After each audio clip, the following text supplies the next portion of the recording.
হরে কৃষ্ণ।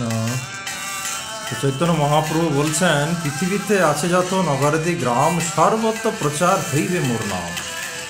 মহাপ্রভু বলেছেন, সারা পৃথিবীতে আমার হরিনাম প্রচার হবে। হ্যাঁ, এবং পৃথিবীতে আছে যত নগরাদি গ্রাম, সর্বত্র প্রচার হইবে মোর নাম। সারা পৃথিবীতে যত নগর আছে, গ্রাম আছে, আমার প্রচার হবে। তো সেই কথাটা চৈতন্য মহাপ্রভু আরও কত কথা বলেছেন, সেগুলো কৃষ্ণদাস কবিরাজজি, কৃষ্ণদাস কবিরাজ গোস্বামী চৈতন্য চরিতামৃতে ব্যাখ্যা করছেন। মহাপ্রভু বলছেন, যুগধর্ম প্রবর্তাইমু নাম সংকীর্তন, চারিভাব ভক্তি দিয়া নাচাইমু ভুবন। ভগবান চৈতন্য মহাপ্রভু বলছেন, আমি স্বয়ং এই যুগের যুগধর্ম নাম সংকীর্তন এবং সম্মিলিতভাবে ভগবানের মহিমা কীর্তন ও প্রবর্তন করব। ভগবত ভক্তি প্রচারের প্রকার, ভগবত ভক্তির যে 4 প্রকার রস আছে, হ্যাঁ, সেটা আস্বাদন করে আমি সারা জগৎকে প্রেমানন্দে নৃত্য করাবো, উদ্যম নৃত্য করাবো। তো মহাপ্রভু বলছেন যে আমি নাচাইমু ভুবন, কিভাবে? নাম ও সংকীর্তনে। হ্যাঁ, তো সুতরাং মহাপ্রভুর প্ল্যানই ছিল যে পৃথিবীতে আছে যত নগরাদি গ্রাম, সর্বত্র প্রচার এই নামটা হবে, এবং আমরা তা দেখতে পাচ্ছি। আর সারা পৃথিবীতে ইস্কন মঠের দ্বারা সারা পৃথিবীর মানুষ হরিনাম, হ্যাঁ, সংকীর্তনে উদ্যম নৃত্য করছে।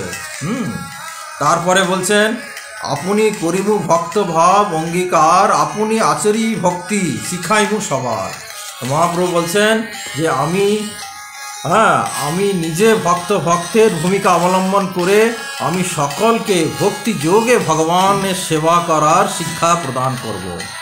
কেউ যখন শুদ্ধ ভক্তের সঙ্গ করেন, শুদ্ধ বৈষ্ণব ভক্তের যখন কেউ সঙ্গ করেন, তখন তিনি এত উন্নত স্তরে অধিষ্ঠিত হন যে তিনি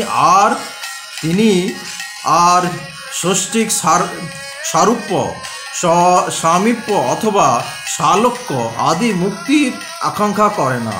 কেননা সেই স্তরে তিনি অনুভব করেন যে এই সমস্ত মুক্তিগুলি হচ্ছে এক প্রকার ইন্দ্রিয়ের তর্পণ।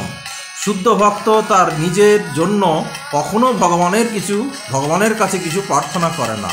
তাই ব্যক্তিগত সুখ ছন্দের জন্য কিছু দেওয়া হলে শুদ্ধ ভক্ত তা গ্রহণ করতে চায় না। কেননা প্রেমময়ী সেবার দ্বারা পরমেশ্বর ভগবানকে সন্তুষ্ট বিধান করাই হচ্ছে তার একমাত্র বাসনা। এই সর্বোচ্চ স্তরে ভগবত ভক্তির শিক্ষা কেবল ভগবানই দান করতে পারেন। তাই ভগবান যখন কলিযুগে অবতার রূপে এই যুগে হরে কৃষ্ণ মহামন্ত্র কীর্তনের মহিমা প্রচার করার জন্য স্বয়ং অবতীর্ণ হন, তখন তিনি শুদ্ধ ভক্তি স্তরে প্রেমজনিত ভাগবত সেবার প্রণালী শিক্ষা দেন। তাই পারমার্থিক জীবনের সর্বোচ্চ স্তর সম্বন্ধে শিক্ষা প্রদান করার জন্য ভগবান স্বয়ং ভক্তভাব অবলম্বন করে চৈতন্য মহাপ্রভু রূপে আবির্ভূত হয়েছেন। আপনে না কইলে ধর্ম শিখানো না যায়, এই মতো সিদ্ধান্ত গীত ভাগবত মে গায়। মহাপ্রভু বলছেন যে নিজে যদি ধর্ম আচরণ না করে, অন্যকে ধর্ম আচরণ শিক্ষা দান করা যায় না। সেই সিদ্ধান্তে গীতা ও ভাগবতে প্রতিপন্ন হয়েছে। সুতরাং শুদ্ধ ভক্ত ছাড়া কেউ হরিনাম প্রচার করতে পারে না। হরে কৃষ্ণ, আর তার ভক্তির কোনো ভাব প্রতিপন্ন হয় না, সে অযথায় বৃথা। তাই ভগবান বলছেন, যদা যদা হি ধর্মস্য গ্লানি ভবতি ভারত অভ্যুত্থানং অধর্মস্য তদাত্মানং সৃজাম্যহম। হে ভারত কুলভূত অর্জুন, যখন ধর্মের গ্লানি হয় এবং অধর্মের অভ্যুত্থান হয়, তখন আমি নিজেকে প্রকট করি। পরিত্রাণায় সাধুনাং বিনাশায় চ দুষ্কৃতাম ধর্ম সংস্থাপনার্থং ভবামি যুগে যুগে। সাধুদের পরিত্রাণ করার জন্য, দুষ্কৃতিকারীদের বিনাশ করার জন্য এবং ধর্ম সংস্থাপনের জন্য আমি যুগে যুগে অবতীর্ণ হই। আমি যদি যথার্থ ধর্মতত্ত্ব প্রদর্শন না করি, তাহলে এই সমস্ত জগৎ উচ্ছন্নে যাবে।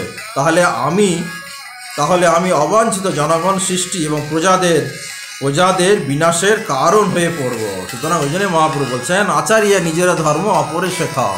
আগে নিচে ধর্ম আচরণ করো, তারপর অপরকে শেখাবে। হরে কৃষ্ণ কৃষ্ণ কৃষ্ণ হরে হরে।